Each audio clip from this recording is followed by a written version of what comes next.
এই দেশ থেকে ইনশাল্লাহ তাদের কাছে আমরা কাঁঠাল রফতানি করব। যে মালয়েশিয়া প্রতি বছর চায়নাতে $1 বিলিয়ন ডুরিয়ান এক্সপোর্ট করে, তো তারা যদি পারে নিশ্চয়ই ইনশাল্লাহ কাঁঠালও আমরা পারবো এক্সপোর্ট করতে। এই কিছুদিন আগে আমি যে চীন সফরে গিয়েছিলাম, সেই চীন সফরে আমরা একটি তাদের সাথে চুক্তি স্বাক্ষর করেছি। আমাদের দেশে যে কাঁঠাল, এটি অত্যন্ত পপুলার। চাইনিজ মানুষরা তারা খুব পছন্দ করে কাঁঠাল। আমরা এই দেশ থেকে ইনশাল্লাহ তাদের কাছে আমরা কাঁঠাল রফতানি করব।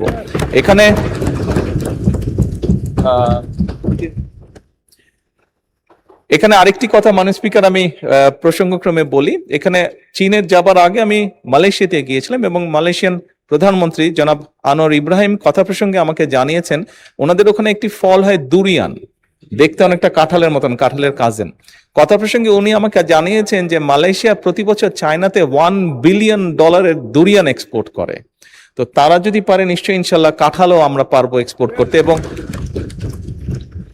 কাঁঠাল এক্সপোর্টের মাধ্যমে আমরা নিশ্চয়ই ইনশাল্লাহ বড় একটি বৈদেশিক মুদ্রা অর্জন করতে সক্ষম হব। ধন্যবাদ মাননীয় স্পিকার।